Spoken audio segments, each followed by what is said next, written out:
Technology changes everything.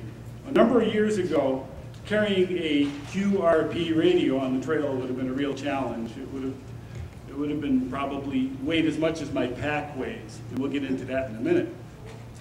And by the way, I'm Dennis Blanchard, K1YPP. The peak of Springer Mountain, this is the official start of the Appalachian Trail. And interestingly, there is, right under where I'm sitting, there is actually a pull-out drawer built right into the rock, and you sign in.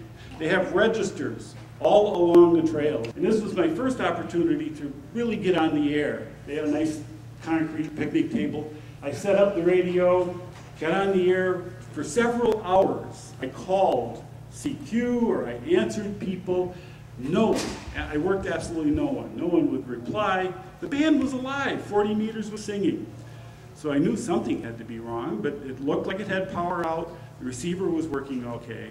And then it occurred to me that maybe somehow my receiver incremental tuning had gotten messed up. So I opened up the radio a few days later, following this session, and found that, yes, indeed, the knob drive shaft had gotten messed up.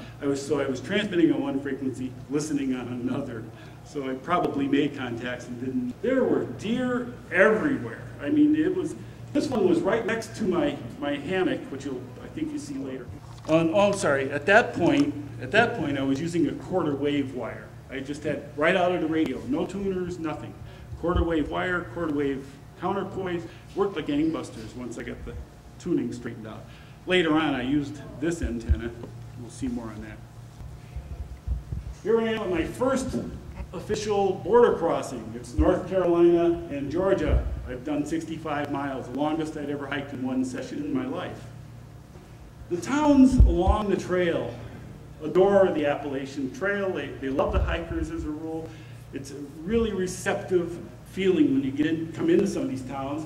And in Hot Springs, North Carolina, they even put the Appalachian Trail markers right in the sidewalk. The trail actually goes right down Main Street in Hot Springs, as it does in Damascus, Virginia, and a few other towns.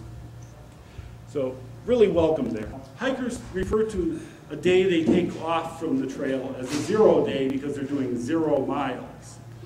So I took a 0 day when I was in Hot Springs, went back up, threw a piece of plastic over the rocks because they were wet, and threw the wire in the tree, and I had a ball. I think I worked about 20 stations that day in an hour. It was just fabulous conditions. This fellow over here on the right, he was going to hike all the way to New York with me, but he only ended up on the trail for about a week, and then there were family problems, somebody was dying, and he headed home. But the interesting thing about this fellow was he was very, very hard of hearing. You could hardly hear it all. So I always had to yell to him to talk. This is a typical styles. You see these, especially a lot of them in the South. The interesting thing about this one is all the poison ivy. If you have poison ivy problems, you see a lot of it on the trail. Okay, what is this madhouse? Well, I came to a road crossing in Virginia. It was Memorial Day weekend, and these people, there were these two here, and there were several others, they showed up and they were doing what is called trail magic. These are people that don't necessarily hike at all, but they just like to go out and help the hikers.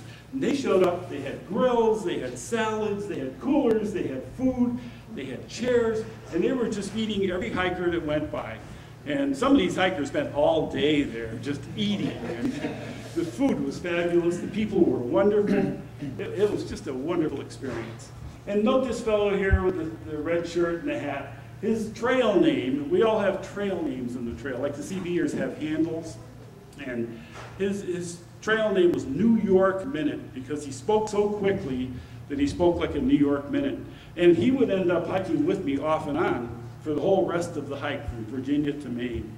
Now I started out in Georgia and I'm up here in Virginia, and all along, all the way up, I'm hearing this, it was sent a chill down your spine. Oh, the dragon's tooth is coming, the dragon's tooth is coming.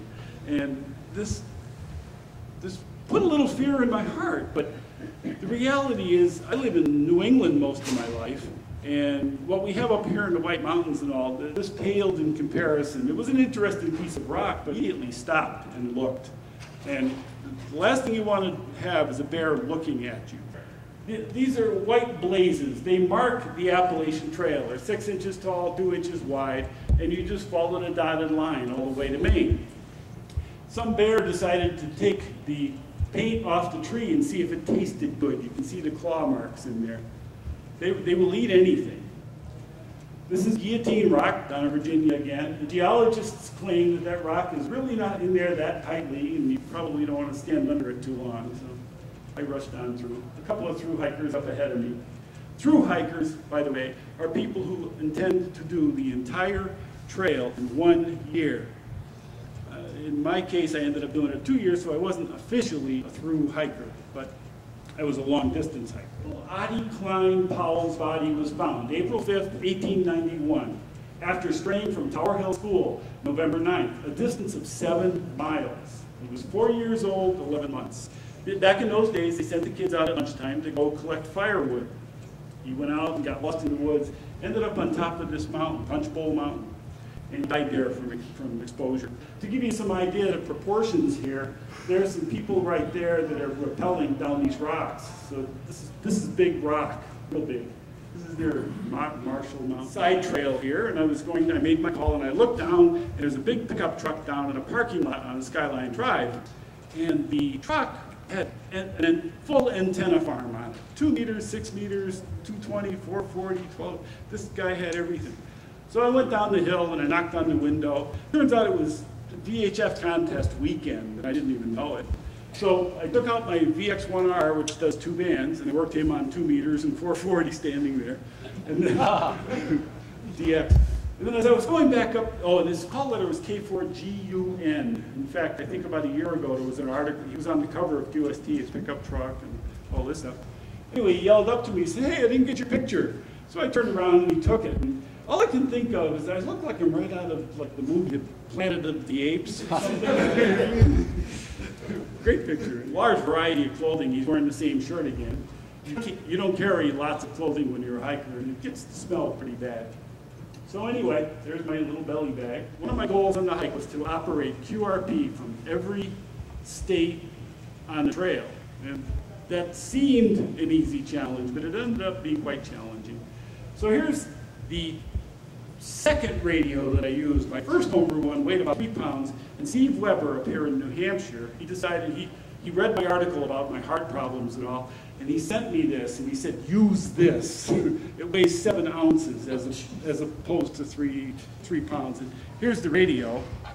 It's 2 to 4 watts depending on battery voltage, and it's 4 bands, and Altoids tin. Amazing, absolutely amazing. So I did, and I'm glad I did. It really worked extremely well. And the antenna was that piece of wire with a counterpoint. Here's the setup again, and if you notice in the back, I'm in a hotel right downtown. Deer, one there, and there was one over here.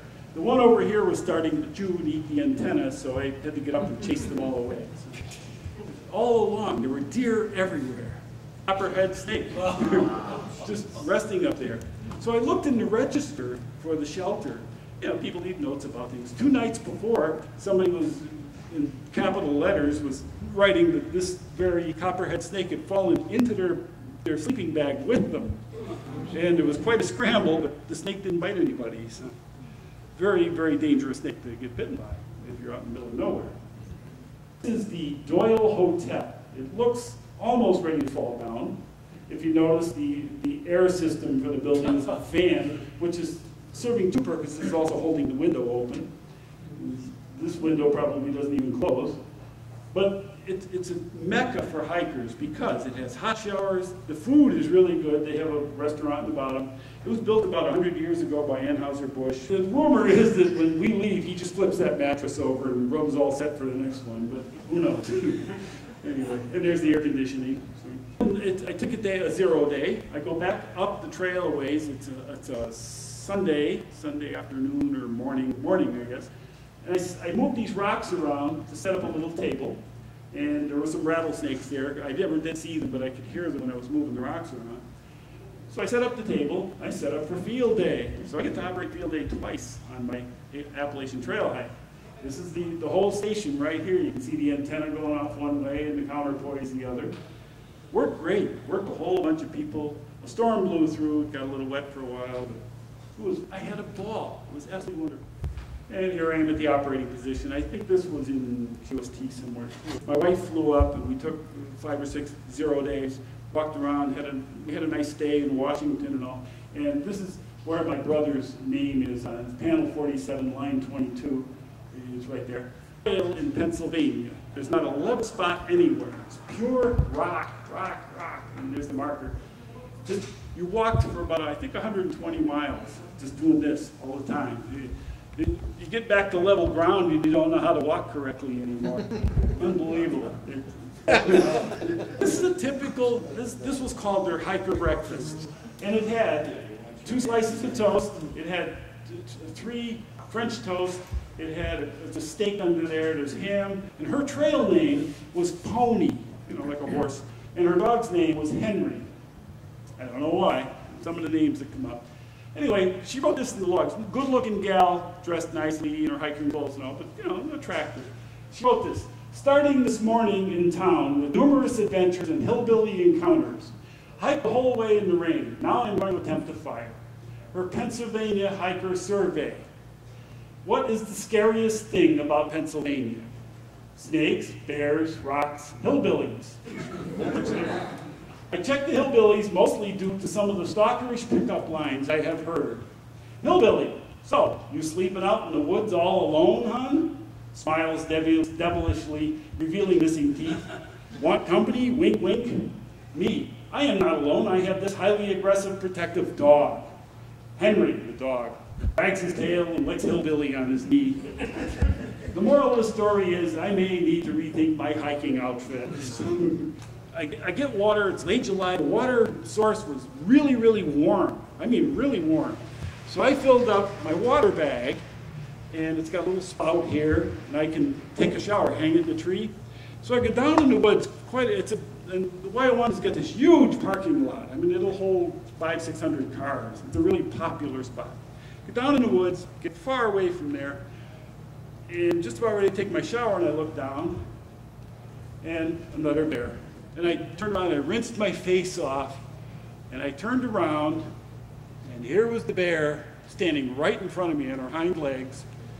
And I had my hiking pole with me, and I was wearing my Crocs, just regular old Crocs, and I'm buck naked. I don't have a stitch of clothing on. And here's this bear looking at me with this fascinated look. And I know she could smell the soap, and it must have smelled good to her. So I figured the best defense is a good offense. I grabbed my hiking pole, and I charged at that bear, screaming at the top of my lungs. I mean, I was pretty scared. Well, she dropped down on all 4, and man, she was heading for the hills. They can run about 35 miles an hour. A human could never outrun one. So I chased her for a good ways, because I wanted to make sure she's out of there.